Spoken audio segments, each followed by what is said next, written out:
So we have talked about a variety of scams, frauds, whatever that you should be aware of. Of course, I played one yesterday. I got a phone call from someone telling me or trying to convince me that my alarm system wasn't working or was, malfunctioning, and that I should call them for assistance. Of course, I don't have an alarm system like they were describing, but these scams have been around. And as I said yesterday, whenever we come across one of these, the typical answer is, oh no, here we go again, something else to be careful for. Even though we know we shouldn't get hooked, we do.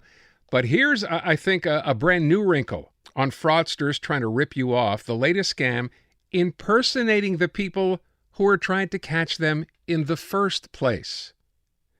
Jeff Horncastle is acting client and communications outreach officer at the Canadian Anti-Fraud Centre. He is on the line. Mr. Horncastle, thanks for your time this afternoon. Hi, Aaron. Really happy to be here. Give me a heads up on this. People are going to, kind of look at this, and I think maybe the initial reaction is to almost smile in a sense, right? Fraudsters claiming they work with the Anti-Fraud Centre trying to steal your information. When did this start becoming a thing?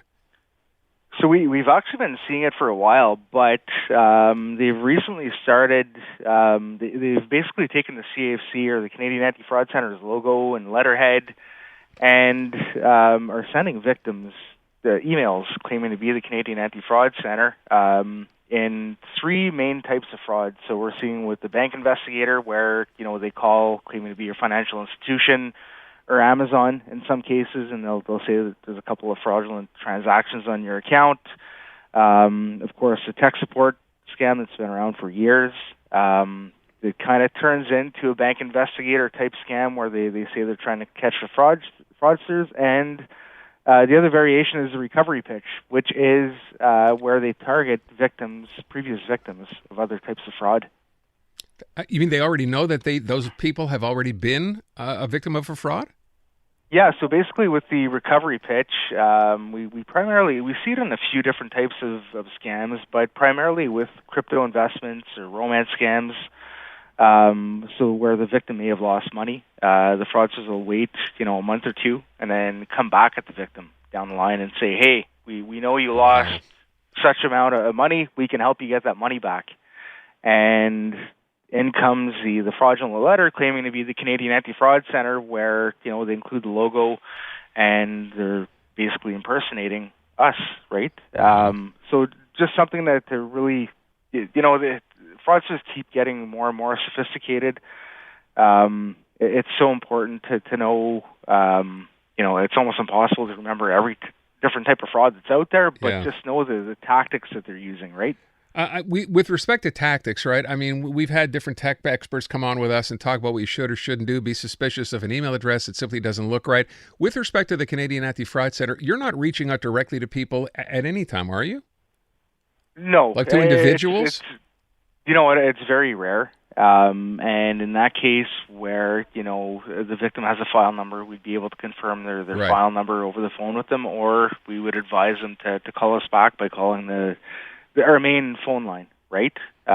Which is the way to go with any. If you're getting a call claiming to be the CRA and they're asking you for personal information, you always want to make sure that you have no way of confirming the other person's identity. So the best way is to let them know you're going to call them back, find that official phone number for the CRA, and make that outgoing phone call. Yeah, so obviously the tip is if they're not giving you a phone number, something's up, because otherwise there'd be no reason not to.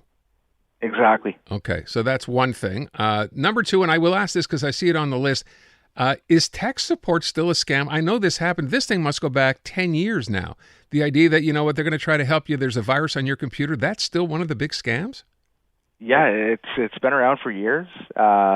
Now they've changed a little bit with the way. I mean, it's either a pop-up on your computer that freezes your computer. That's still around.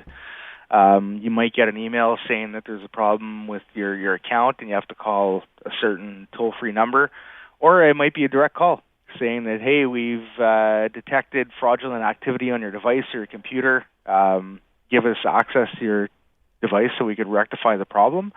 And at that point there is where they claim that there's fraudulent activity, criminals have access to the person's device, and they need the victim's assistance to help with the investigation.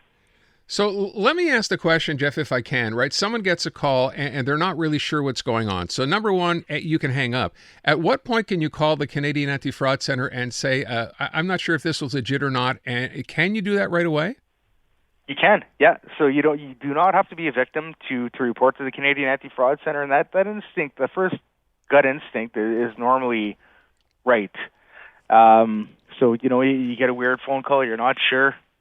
Absolutely, contact the Canadian Anti-Fraud Centre. We can take a report. We can document phone numbers or whatever information you have to share with us. Okay, and secondly, or just to go back to one of the scams you mentioned, this bank investigator, because we've heard, I know we had a couple of listeners involved in one of these, sadly, not that long ago. Is the first tip, if the bank says you're calling, or through the Canadian Fraud Centre saying they're investigating for the bank, is what, call your branch directly first before anybody else? 100%. So, either end when you end the phone call, you can call the number on the back of your card, or you can call your branch directly. We have to remember, too, that we've been receiving reports where suspects actually have some of the victim's personal information when they're calling to make it believable, right? So the victim may have been part of a breach in the past.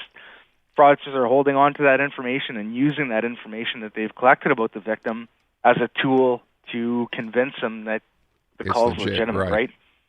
So even if they do have that information, it doesn't mean that it's legit. Okay. Like I mentioned, end the phone call and make that outgoing phone call. Okay, and last thing, if someone wants to just go, as a preventative measure, if you will, go to the Canadian Anti-Fraud Centre's website. Do you list some of the scams that are there? I mean, as I said, just so in case you do get a call, you recognize that this is happening more often? Absolutely. So our website, antifraudcenter.ca, you can go through a fraud index, over 30 types of fraud listed on there. So it kind of goes through, it explains how, because I mentioned bank investigator. Not everyone will understand, well, what's bank investigator? You can go to the bank investigator page. It'll explain how that typically works and what you can do to protect yourself. Okay. Online, antifraudcenter.ca. Yep. Okay. Last question, I got to go, but are you seeing, you mentioned 30, and I'm thinking, I can't believe there's that many. I'm sure there's way more than that. Are we doing better at this or not? Are we getting better at calling this stuff out or not? Do you know what? I mean, the first 6 months of 2024 here, unfortunately, $284 million has been lost, quite on pace for what was lost in 2023, where $571 million was lost overall. And we have to remember that this is only the tip of the iceberg, right? Like we say all the time, we estimate that only 5 to 10% of victims are reporting. So, report as much as you can. It helps a lot, not only with prevention, but we do share the information with our law enforcement partners, not only in Canada, but internationally as well. How sobering is that? Wow. All right, Jeff, thank you so much. Appreciate the time. Thanks, Aaron. You bet. Jeff Horncastle over at the Canadian Anti-Fraud Centre. And if you do want to check it out, or maybe you have a family member, go there. Take a look at the index. Imagine that 30 different kinds of scams up there. Anti-Fraud Centre, CENTRE.ca.